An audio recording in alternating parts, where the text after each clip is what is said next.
having to manually do the animations here, Stephen. That's a bad start to the night. I'm a class wee egg. You are a class wee egg, John. You threw me under the bus.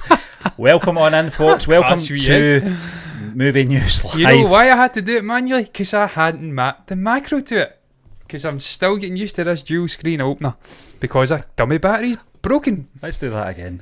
Welcome I was watching on Trump earlier. into Movie News Live here at MBE. I was watching Donald Trump earlier. We'd just like to thank you once again for joining us here on our YouTube channel and of course our Twitch stream. John and I are here as always here on this Wednesday night from the UK. Updated the topic bar. We'll find out in a moment. Yeah, this could get interesting.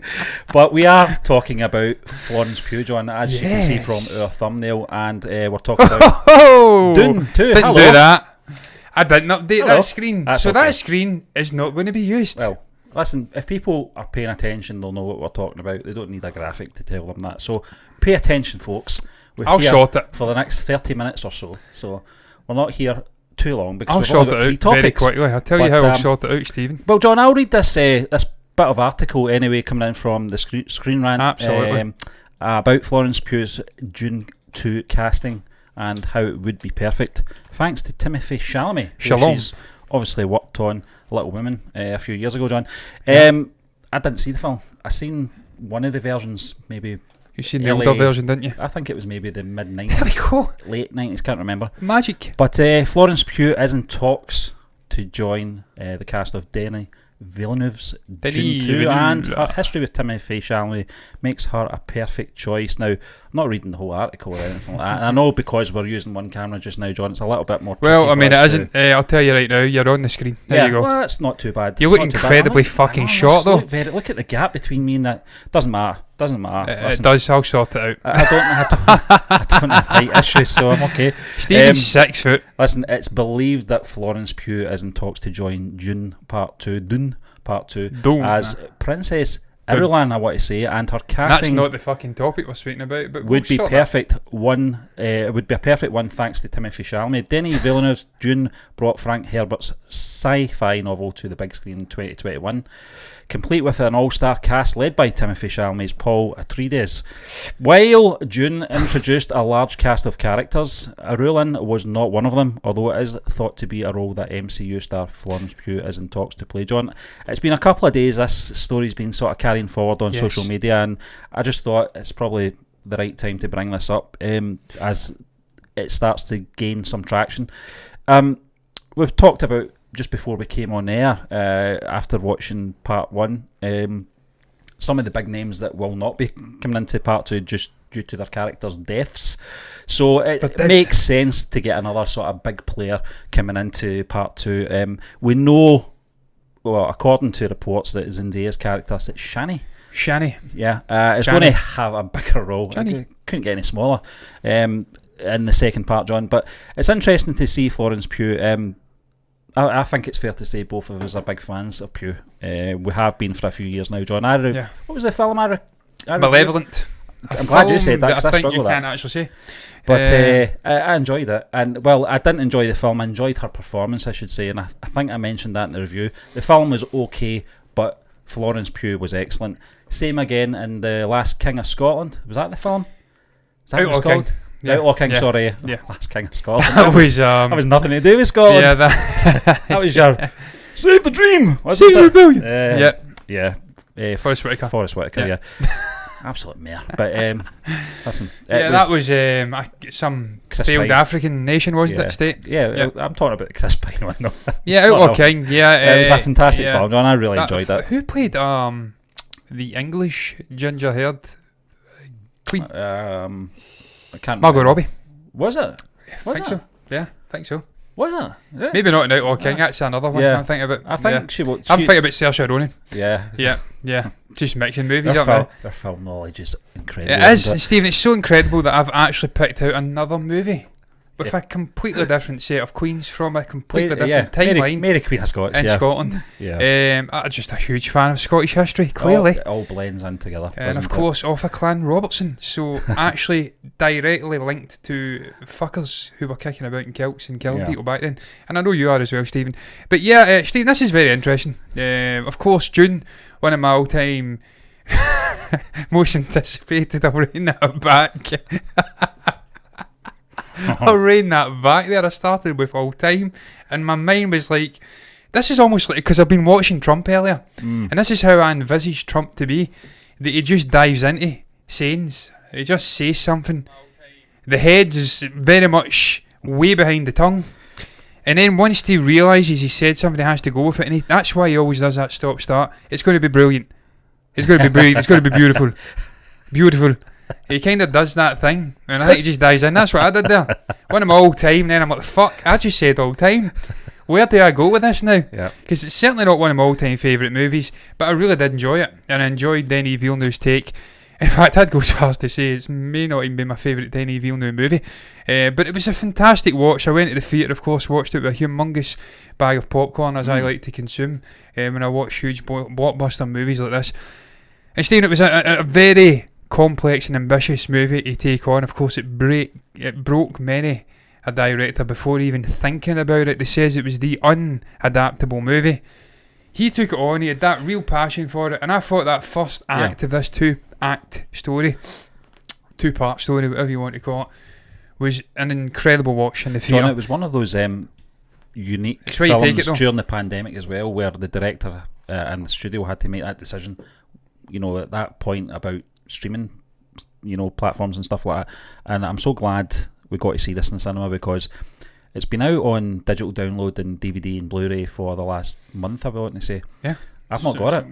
Yeah. I love this film, but I've been in no hurry to get the actual physical copy of it to watch at home, because there was something about the experience in the cinema that could not be missed, basically. You'll find it hard to reimagine that magic that you experienced. Yeah, definitely, in the theatre. It was the score, it was just the sound design was incredible. Oh, yeah. The visuals, the sheer scale of the worlds that Denis gave us. I mean, this is a guy who did create Blade Runner 2049, and it was gigantic. He took that really small scaled sort of, what would you call it, apocalyptic dystopian world with obviously Harrison Ford and these replicants, and he expanded it out. It was like steroids. It was almost like Arnold before, Arnold after he took steroids, and that's not controversial to say, because Arnold said that himself, that he took steroids. He just made that genetic gift all the more better, all the more appetising.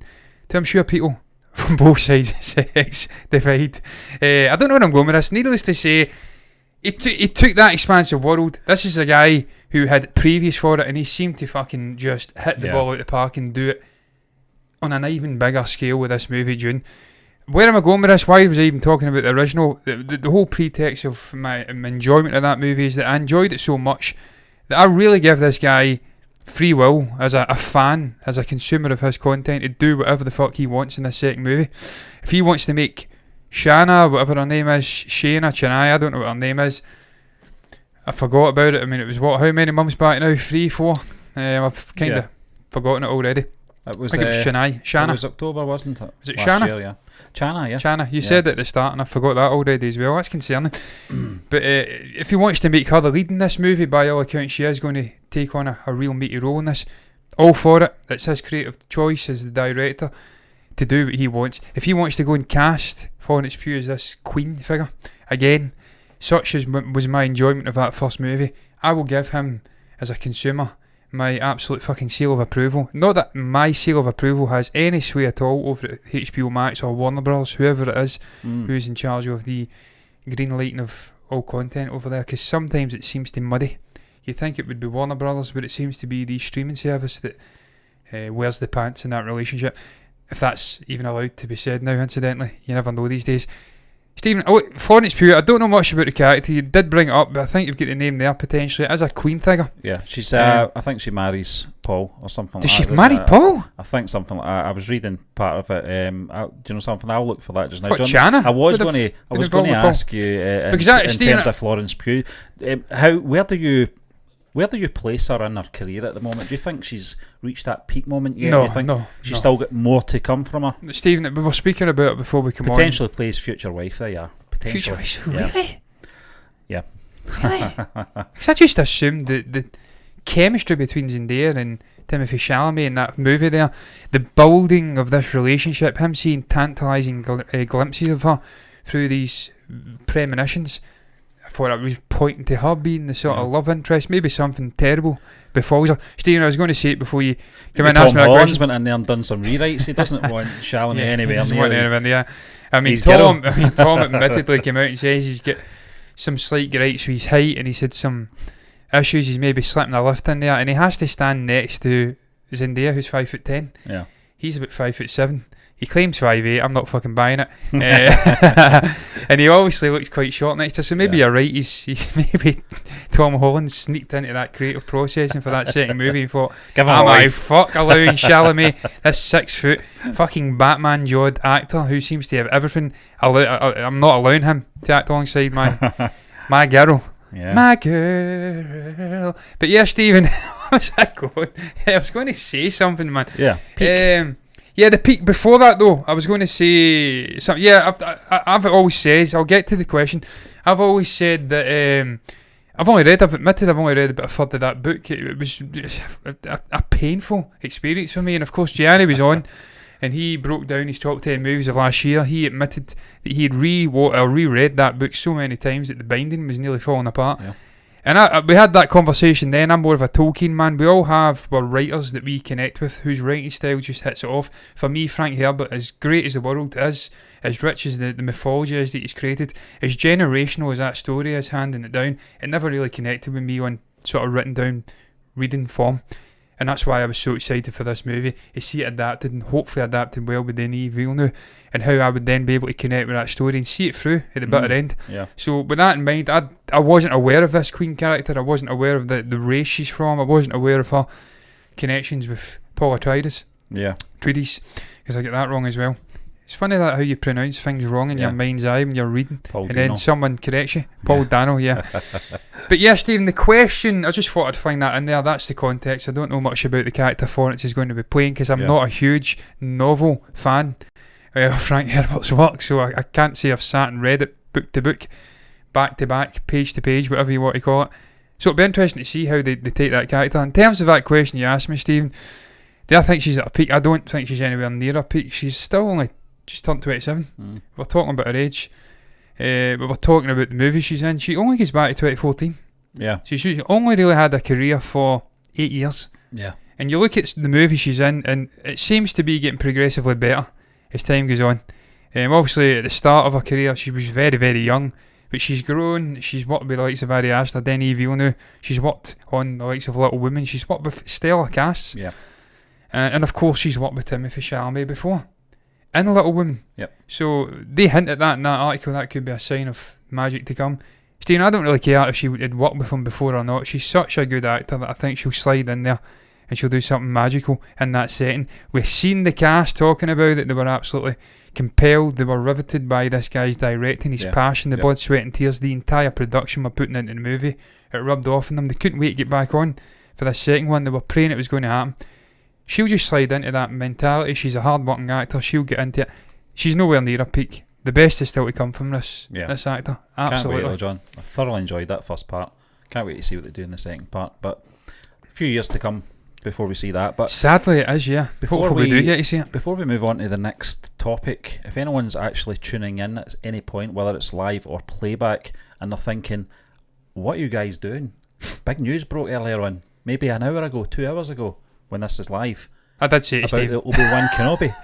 And I went, well, we're going to do the trailer reaction anyway, so we'll not double dunt it, John, because I thought this was interesting enough to talk about these topics. No, Steve, anyway. These topics are very interesting, and they get progressively more interesting, and they're conversational. John, let's be honest, I think YouTube's going to be saturated with Obi-Wan at the moment anyway. So I think when we put our reaction out, we'll be lucky to get 20 views. Yeah. Because I see the usual players have already got theirs out. It's great when it's your job, isn't it?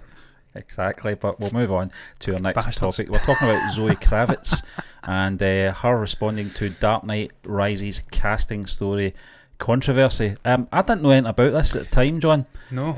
But this is... I tell you, I've been watching her and Robert Pattinson doing their press junkets. Yeah. They have got chemistry off the charts, man. Yeah, I think that's got a lot to do with Pattinson, though, John. I think he's such a easygoing guy that can go on with. By the way, I saw the hot dog Yeah, how good was that from amazing. 4 or 5 years ago? It was a great. It was a like a little mini short film. movie. Yeah, it was like a short film. It was, I think, Yeah. Variety or something shot it. It was really good. This guy, really shy, socially awkward, introverted, fame, just multiplying that effect upon his mind. But he sees a guy clutching a hot dog in New York, and he decides, oh, look, fuck it, I'm going out to get one. That was great. That just summed up Robert Pattinson for me. John, that kind of sums up your sort of lifetime ambition when you when you manage to get to New York. It's going to be one of the things you want to do. I need to get a dog. Yeah. So there we go. A dog with some mustard. I hope Harley didn't hear that in case he took it the wrong way. But Harley would like a dog John, as well. As reported by IndieWire, Kravitz took to Instagram to issue her own response via the stories feature. That was the actor addressed what she felt to be a misconception surrounding her comments, emphasising that she did not audition to play Catwoman in The Dark Knight Rises, as had been assumed by many. Instead, Kravitz said she had planned to audition for a smaller role. Kravitz also affirmed she hadn't intended to point any fingers or make anyone seem racist, but was instead simply providing insight into the entertainment industry at the time and her experience of a woman of colour. The actor ended her comments by saying, "For Cam now, I'm going to read..." Why did I get Ricky Gervais in my head there? I'm going to read she wasn't saying anyone was... I'm not racist. I'm going to read this statement anyway she's put out. I was not told I was too urban to play Catwoman in The Dark Knight Rises. It would have made no sense for me to even be considered for that role at the time. I wanted to audition for a small part in the film and was told, I do not know who said this, but this was how it was worded to me, that they were not going urban on the part. This is something I heard a lot 10 years ago. It was a very different time. I did not mention this to point any fingers or make anyone seem racist, namely Chris Nolan, the film's producers, or anyone on the casting team, because I truly do not believe anyone meant any harm. I was simply giving an example of what it was like to be a woman of colour in the industry at the time. Again, this was many years ago, then words like this were thrown around very casually, and although I'm very glad that we are attempting to evolve, let's all calm down. As well as fact before we write things that are untrue. John, you know it's mental. I just looked at her from 10 years ago, and she doesn't look at all. Well, no, the Dark Knight Rises, John, came out in 2012. We were already aware of this actor, through X-Men First Class, which was in 2010. So it would make sense that at that stage in her career, she's not a big name. She wasn't the big name she is now. In her career, to audition for such a iconic role, a big role in a big film, the final film of the Chris Nolan trilogy. Exactly, and just at that point, Anne Hathaway was. I mean, she was already making films like The Devil Wears Prada 4 or 5 years previous to this, which was a massive film as well. So I get what she's saying, John. I think she's been very kind to whoever said that as well, because it was a very ignorant comment to make at the time. But what's your thoughts on this? I mean, Stephen, first and foremost, just glad to see she's coming out and maybe clarifying that it wasn't maybe intentional racism being used, because of course once you start maybe throwing out maybe innocent enough, you throw out some sort of experience you went through, the natural conclusion these days is to go and cancel the person involved, and of course they may go after the wrong person. It may be Christopher Nolan, who was maybe not even aware of this. Yeah, exactly. Because I'm pretty sure the directors, unless it's like a Matt Reeves who has single-handedly written the script for a Robert Pattinson, or there's probably been instances where a director's had in his mind who he wants to play and he seeks that actor out. I'm sure that's the case, but there's probably a whole other amount of cases, in the majority, where the director just gives a general vibe of what he's looking for and lets the casting director do the rest, and the people on board, the sort of studio execs, they'll maybe butt their nose in. So it might not necessarily have been Christopher Nolan or someone. And when you start maybe making those blanket statements, however innocent or however impassioned it is to maybe show the experience you've had in the industry at that time, there can be sort of guilty by association. Yeah. So I'm glad to see she's come out and gave a statement. I wasn't aware of it either. I wasn't even aware she was going for a role in the movie. No. I was just assumed Anne Hathaway was. I mean, she's clarified it wasn't Catwoman. Yeah. She was actually auditioning for it. It was just a minor role. So I'm glad she's come out and clarified it. In terms of the whole urban comment, I mean, I have been guilty of saying that myself, maybe inadvertently, not even realising I'm maybe offending when I speak of the likes of Miles Morales. But I would defend that in this case, because I looked at Zoe Kravitz She 10 years ago, she didn't even remotely look urban. Yeah. So that was a sort of blanket. John, you have to be urban. Is this another phrase for streetwise? I don't know, Stephen. Maybe they've looked at us. They've said, look, she's an African American actor. She has to be urban. I don't know the context of the comments, but certainly with Miles Morales, in my case, I think of Spider-Man Into the Spider-Verse. He is a very streetwise, hip, very urban young guy. His uncle, who gets him into the whole guise of Spider-Man inadvertently by being bitten, graffitiing in the actual downtown, the subway sort of scene. That was again a sort of clarification. This is a more urban, hip, younger take. I think of Spider-Man, I think of Peter Parker. He's a bit of a goon. Yeah. He's a snotty nosed geek. He's very, very white. Very white, painfully white. He ain't hip at all. He feels out of place in that setting. Whereas Miles Morales, he feels in place in that setting. And that's not to say you can't have white people who are not at place in that setting. You think of the Beastie Boys right off the top of my head. They are the most hip, urban motherfuckers to ever walk the earth, man. And that was like 35 years ago they were doing it. So I've maybe fallen into this pitfall before by actually saying similar comments, and now that I think about it in context, maybe I shouldn't be saying that. So from this point onwards, I'll not be saying that. Yeah. But it's just nice to see we get this clarification, because again, Stephen, I've had really deep conversations with us, with maybe content creators on Twitch and stuff like that, back and forth, speaking about racism, maybe passive racism. What is racism? Are we all maybe inherently ignorant at times of other cultures? Even though, Stephen, you know me, I've grew up in a setting where I'm probably the most enlightened person in the whole of fucking Scotland when it comes to this matter. I literally grew up with a Caribbean uncle, so I was brought around that culture. I was brought up around it. I had an insight into it. There was no mystery. There was no great unknown, which I think is the main cause of ignorance and of racism. The unknown, not knowing what other cultures are like, not knowing how these people operate, not realising they're just the fucking same as us, and we're all on this one sort of experience of life. So I'm going off on a big deep sort of thing here, man. But there can be sort of passive racism at times. John, but that's the thing. I think that's the problem in society these days. People are overthinking everything these days, you know, and what you can say and what you can't say. But it should be subconsciously natural, you know, just not to even notice whether someone's a man or a woman, you know, a boy or a girl, gay, straight, whatever. You know, that's the way I was brought up. You know, you just take people at face value. You know, and it doesn't. Everything else doesn't matter. You know, we're all here. You know, we're all doing the same thing. I think society has got a ways to go, Stephen. Some sections of society have still got a lot of growth to go. There's a lot of immature countries. There is a lot of immature countries, and there's still, even here, there is real pockets of hardcore ignorance, and we've got a ways to go as a sort of unified race. On this matter, there is a long way to go, but I think we've came a long way in 10 years, and I think Zoe's absolutely bang on what she says. It was a long time ago, and it feels like an eternity ago. An eternity ago, if I can speak the Queen's English.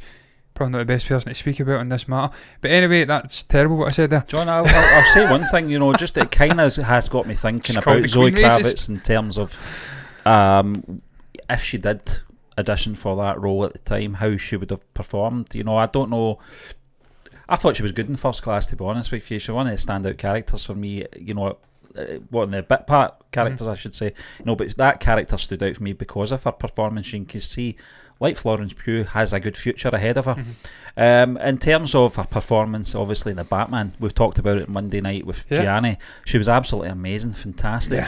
You know, carried it well. Every scene she was in with Pattinson, I was drawn to the screen just with her chemistry. And that's 50% down to her, you know. It would have been interesting. Anne Hathaway was fantastic, let's be honest, John. She was really good in the role. She was a more traditional Selena Kyle flip-flopping, whereas they went this different route with the Kravitz version of the character. And it's much like what most of Reeves gave us in this sort of universe, this sort of kindling universe. He's going off in different directions. He's giving us different takes on the characters. And I said it the other night when we reviewed it, the more it changes, the more it almost stays the same. Because you have got these distinct choices in terms of who's playing the character, distinct choices in terms of their arc, if you like, overall character arc. Not just in this movie, but moving on into maybe 2, 3, 4 movies, however many it does.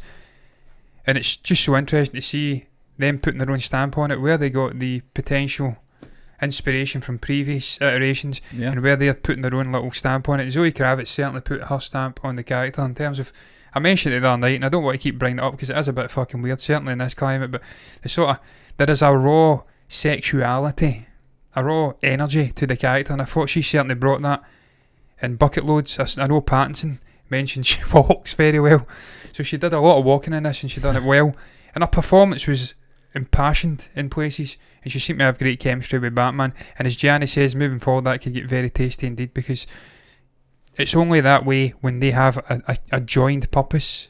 The minute Batman maybe deviates, she could be a real enemy to Batman. Well, we saw the scene up in the scaffolding, John. The sort of limitations between both characters, you know, in terms of the kill rule.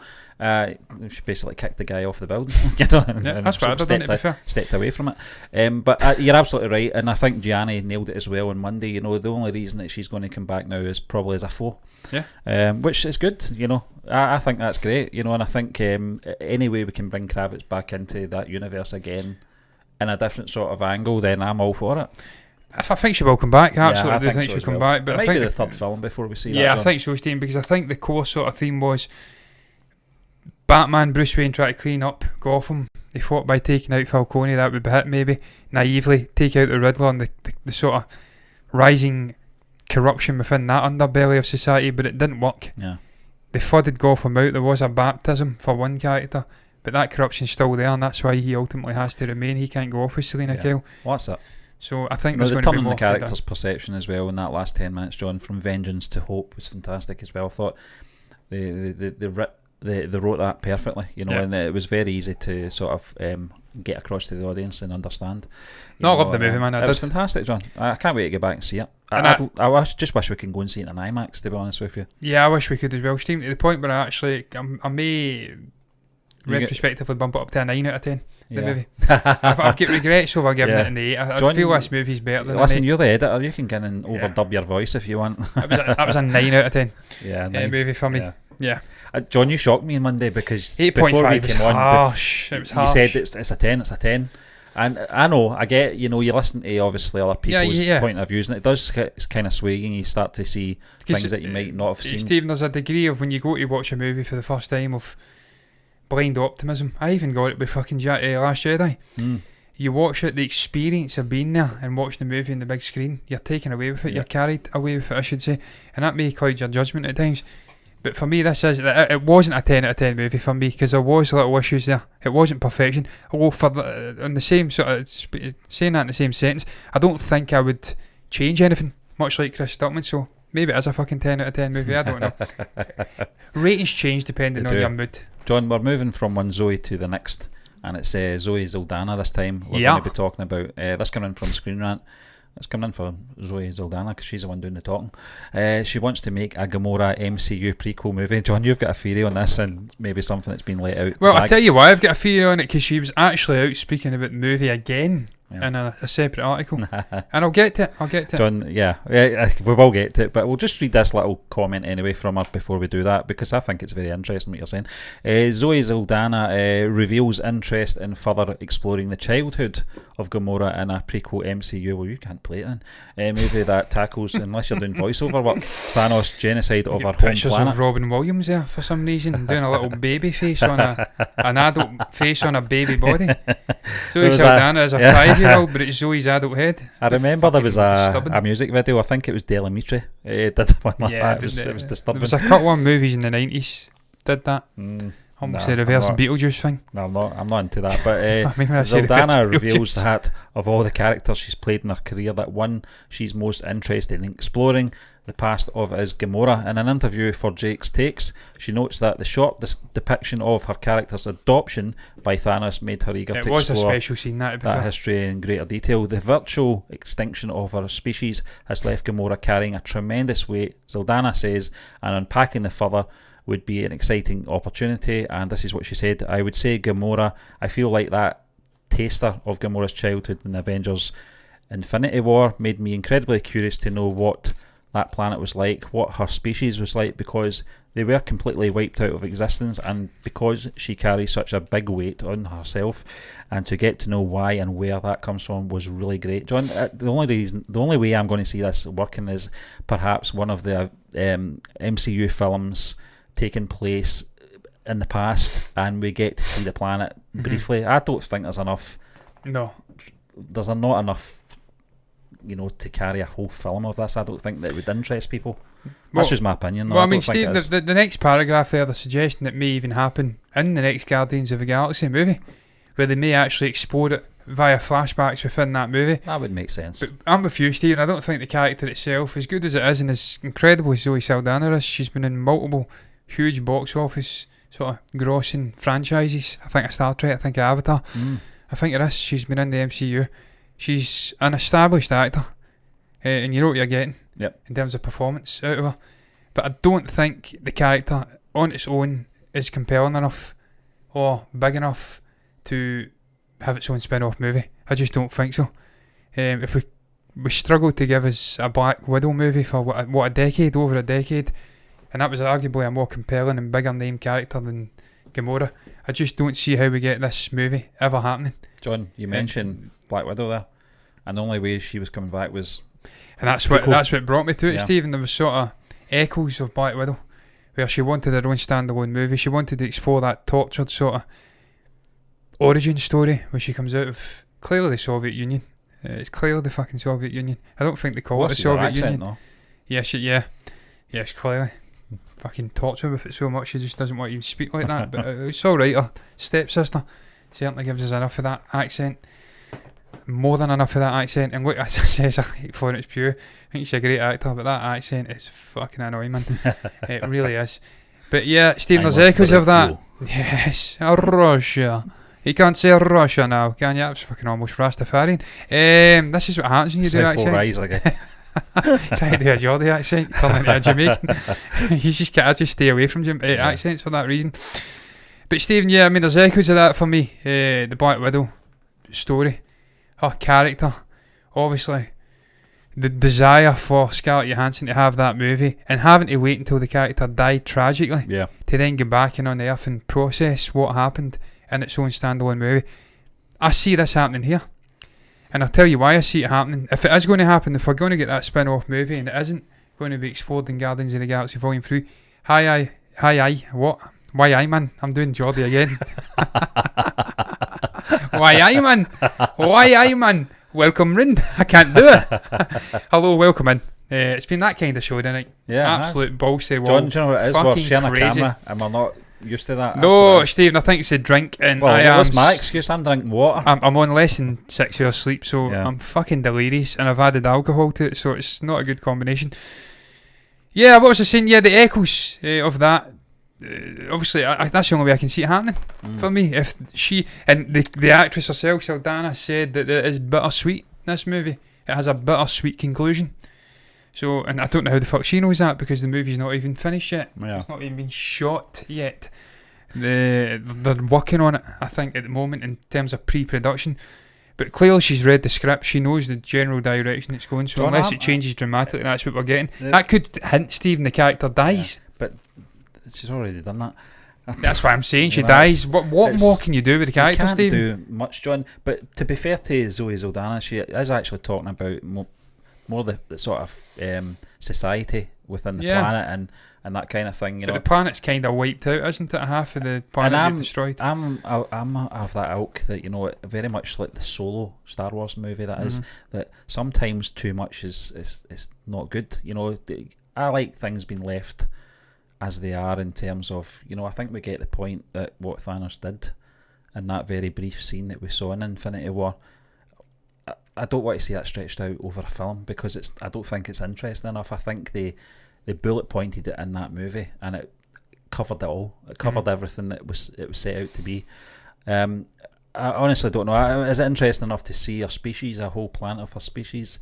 I don't think so. I don't think there's any sort of fuel in there that would really get an audience to sort of get off their bums and go to a theatre to see this. Well, Stephen, I find it interesting you brought up Star Wars, you brought up Solo, and spinning off and maybe unpacking mystery that's not required. Because I was thinking about Star Wars when she was describing this interesting society, this world, and maybe going and delving into it. TV series, yeah. But not just that. George's definite touch of brilliance in creating these worlds that were so interesting visually, but you just get a tantalising glimpse of it. And then you wanted more. Maybe do a spin-off and go and look at this world of Felucia. Look at this Jedi character. Look at this sort of piece of technology. Yeah. Now we're at a stage in terms of creativity in this streaming service at Disney Plus where you can do it in a TV show. And it maybe doesn't have that expectation in terms of box office success and immediacy. As much as we enjoyed it, it was a vehicle to introduce other characters to spin them off as well. And this is what you can do, Stephen. You know? If I'm not wrong in saying, I think Nebula is a sort of bastardised version of that same race. She's became more machine now than woman. To the whole women. Star Wars connection. So, I mean, you could certainly introduce the concept of this race of people, this planet. Just because those two are of that disposition doesn't mean the whole fucking species are like that. You have brilliant people in all walks of life. You have brilliant animals who pop up every now and then. But that doesn't mean every fucking dog is of that ilk. That doesn't mean every single human being is of that ilk. You know what I mean? They could just be the outstanding candidates from that planet. The rest are just boring as fuck. It's only 20 past 11 over here. Yeah, 20 past 11 here. Yeah, just going on for it. We're in that weird spot now. Yeah. Where it's not quite summer, it's not quite winter. And the time zones are all over the fucking place. I just cannot wait till BST comes in. British summertime. The shorts haven't been broke out yet. Not yet, but it's getting there. We went from denim jean to joggers. So it's getting there. I give it a month and I'll be in shorts. And I fucking can't wait to break out the Wayfarers and the shorts, because that's what I'm all about. Yeah, but we don't get enough days like that. Yeah, thank you very much for coming in, man. Yeah. That's a great name, incidentally. I always find that my name is a continual source of just fucking mediocrity for me. John Walsh. It's like John Smith, isn't it? John Doe. It's like a really beige name. Jack Jones. It's a beige kind of name. Disappointing. I wish I was a Rajat. You know, I just wish. Sometimes you just have those little moments pop into your brain. I just wish I was somebody else. Not in terms of my being and what I look like, but just I want to be a tree. I want to be a different name. I just want to have a different name. I can change it. I can become a Rajat, but it'd be fucking weird. I could become... I mean, at one point when I done a French class back in the day in school, I was... what was I? I changed my name for French. Jean? It was something like that, yeah. Jean-Paul, something like that. And in the French class, I get called that instead of John, and it was great. But anyway, I digress, man. It's been that kind of show. Yeah. And I've brought back I Digress. That's been away. That's been in storage for a long time. The t-shirt coming soon, folks. Get the merch. Is it? Fuck. There's no chance. That was one of my stupidest ideas I've John, I pulled the shot from our website. Don't know if you noticed. Did you? Yeah. I couldn't keep up with the demand for our mugs. For the cup, and the mug. Everybody was wanting them. I can't keep up with the demand. So instead of just supplying the demand, you just disappointed everybody. Yeah. It's the best way. We had the mugs. We had the mugs until we had COVID, and then they get retired. They get bumped. But look, man, they're put in the furnace. Yes, they were. The fiery pits of what was it, Mount Doom? Yeah. I was about to say Dol Guldur there. I don't know why that came into my head. Is that a place? I'll find out when the show ends and I'll tell you. What is your thoughts on the show? On that note, what do you make about the headline topic? Florence Pugh talks to potentially star as a random queen in Denis Villeneuve's world of Dune. What is your thoughts on it? You can comment below. Do you think she's reached her peak yet? Or do you think there's so much more to come from this mid-20s actor? You can comment down below if you've got anything to say about that. What's your thoughts on the two Zoes as well? Zoe Kravitz coming out and clarifying that there was no racist sort of undertone to the urban comment levelled at her when she tried to get cast in a small role for The Dark Knight, the Nolan movie, from a 10 from 10 years ago. What's your thoughts? And Zoe Saldana as well coming out and saying she wants a Gamora spin-off show, TV show, movie, whatever it may be. You can comment below if you've got anything to say about any of those topics down below in the comment section. And while you're at it, you can also like the video if you've enjoyed the very randomness of this show, the incredible randomness. And it wasn't all drink. I've only had one drink. I'm not fucking drunk. This is just what I'm like when I get under 6 hours of sleep and I mix it with alcohol. You can like it if you've enjoyed it, dislike it if you've hated it. It will get gobbled up, there's no point. And you can subscribe to the channel and hit the bell icon to get notifications straight to your eyeballs to see more content like this in the future if it floated your boat. Follow button over on Twitch for all of these same reasons. Regardless of what you do, thank you very much for watching once again, and until the next time, me and Stephen are done. Bye bye. Don't know where, don't know where.